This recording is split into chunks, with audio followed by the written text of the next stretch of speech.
What's up guys? MJ ng Frantic Dude Channel at sa video na ito ay mag-unbox tayo ng product na pinadala sa atin mula sa Telesin Philippines. So malapit na product ito. So without further ado, unbox na natin.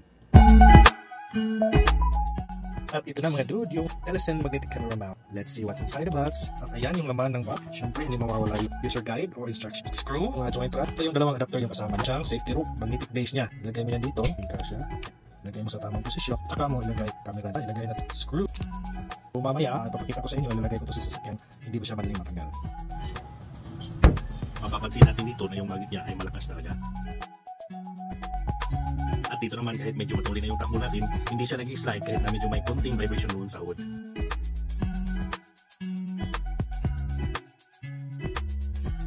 Meron itong safety rope na kasama pero pinili ko na hindi ko ilagay kasi kampante ako na yung magnet niya is napaka-stable talaga at napaka-kapit. At yun guys, sobrang tibay at quality talaga itong Telesin Magnetic Camera Mount.